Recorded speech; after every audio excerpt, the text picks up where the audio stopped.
Hi guys, welcome!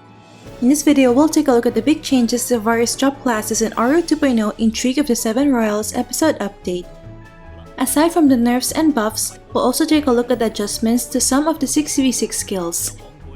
These changes will definitely affect the upcoming season of 6v6 team competition and GVG revamp, so you better prepare in advance. Alright, without further ado, let's begin. First on the list are the changes to the Lightbringer class. First, when the lightly equipped passive has been learned, Repair can now restore HP even without being in Begetter license status. So this means that Lightbringers will be able to heal themselves as long as the Begetter is equipped, but take note that Repair won't heal the Pioneer itself. Next, the Pioneer's machine learning has 3 new additional skills that can be assembled. First is level 2 White Noise, which inflicts irresistible silence to enemies for 6 seconds and removes 4 buffs of the enemies. Second is level 1 Neutral Barrier, which increases the def and mdef of allies within 5 meters and grants them immunity to range attacks for 5 seconds. And third is Movable Magnetic Field, which snares enemies around the Pioneer and drains 100 SP per second. I guess these new skills will make the Pioneer more of a support to control enemies and boost you and your allies' survival in the arena. Next, the Pioneer's auto-attack range has been shortened from 5 meters to 3 meters. This will ensure that nearby enemies will be affected by the new assembly skills. Next, another change to Pioneer is that it will no longer disappear after using Machine Revolution inside PvP maps, but will instead force the Pioneer itself to be stunned for 3 seconds. Next, Photon Cannon's hit has been adjusted by 30% and its cooldown has been reduced from 2 seconds to 1.5 seconds, making it more spammable. And lastly, the HP factor in Self-Destruction skill multiplier is set to a maximum of 200, and this change also applies to the Wataru collab job. This means that the maximum HP that can increase the skill multiplier for Self-Destruction is 1 million HP. So this nerf is only applicable to those whose build has more than 1 million HP. Next, for the Wataru collab job, aside from the adjustment to the HP factor of Self-Destruction, another change is the reduction of the cooldown of Dragon King's Rage from 24 seconds to 15 seconds. I guess this is to compensate to the nerf of Self-Destruction. Next, we have the following buffs for Begetter. First, Crazy Throwing and Mixed Potion Cast are changed to non-ground magic effects, so they will no longer be cancelled or removed by Earth Field. Second, the throwing cursor of Crazy Throwing can now be adjusted while channeling, so it will be easier to aim your target even while they're moving. And third, the attributes when doing Homunculus Merge with Lift has been changed from bonus healing plus 30% to max HP plus 20% at max level. In addition, the effect of the enhancement skill Homunculus Merge Evolution has been changed from max HP plus 5% to final damage reduction plus 7% at max level. These changes to Homunculus Merge will definitely improve Begetter's survival in battle. Next, we have the following changes for Arcane Master. First, there are adjustments to Ghost build, wherein Element Balance now has Ghost Element damage, and to balance the buff to Ghost damage, the effect of Strong Will Transmission has been changed from increasing Ghost damage by 30% to increasing Napalm Vulcan and Soul Expansion damage by 30%.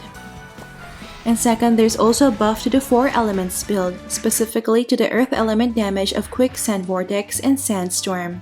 The Earth damage skill multiplier has been increased from 540% to 750% for Quicksand Vortex and from 840% to 1100% for Sandstorm. Next, we have the following buffs to the Light Cross build of Divine Avenger. First, the damage formula for Overbrand has been changed to attack plus magic attack times skill multiplier of physical damage. This means Overbrand and Light Cross will be purely physical and will no longer be affected by magic damage modifiers such as Ignore mdef and mpen, as well as the target's mdef and magic damage reduction. And second, the cooldown of Light Cross is reduced from 6 seconds to 2.5 seconds, making it more spammable. Next, we have the following buffs for Saint. First, Dark Shadow Slaughter will now deal damage 2 times within 1.5 seconds. So the damage calculation is still the same, but it will now hit the target twice. Maybe this is good for early game farming as Saint if you still don't have a good Dark Shadow Wave rune. And second, Badir's Aria will now be indispellable, which will be essential for survivability. Next is a buff on Flowing Blade Build Ninja, wherein the effect of Flowing Shadow Heart Defend is changed from increasing damage reduction by 25% when FSH is cast to increasing final damage reduction by 40% when FSH is cast or when doing basic attacks. Will this be enough to boost auto-attack ninja's survivability in battle? Next, we have the adjustment to Spirit Whisper's Tide Shield, wherein before the wrap teammate is unselectable. Now the wrap teammate becomes selectable, but still not subject to any damage or negative effects. Next, we have the nerf to Blade Soul's Soul Breath, wherein from unselectable, they now become selectable. They are still not subject to any damage or abnormal status, but subject to negative effects. This means during Soul Breath, Blade Souls are still immune to stun and fear, but can now be controlled by negative effects such as Space Silence, Dark Matter Trap, and Sacrifice Taunt. To compensate for the nerf, Soul Breath will now provide an additional 15% movement speed. And lastly, we have the nerf to Rune Master's Asphyxia State, wherein they will still be immune to any damage or abnormal status, but will no longer be immune to negative effects, similar to the nerf of Blade Soul.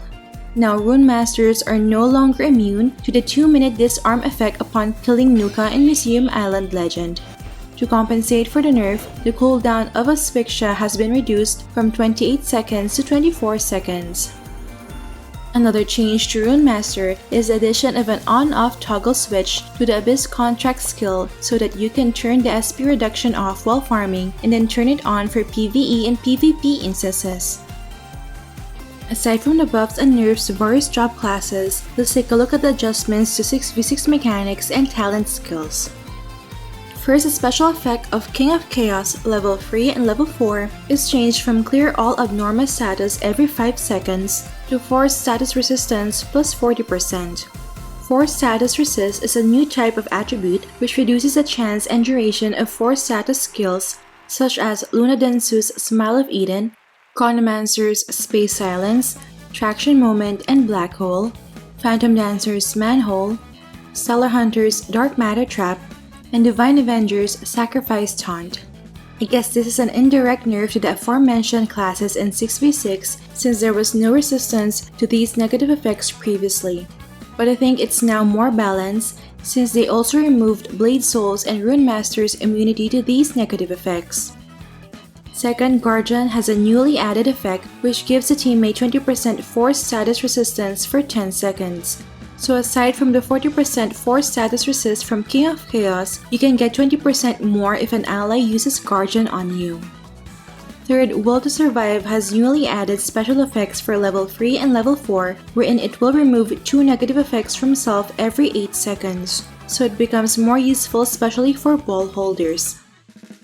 Fourth, Nature's Grace has newly added special effects for level 3 and level 4 which grants 10% magic lifesteal.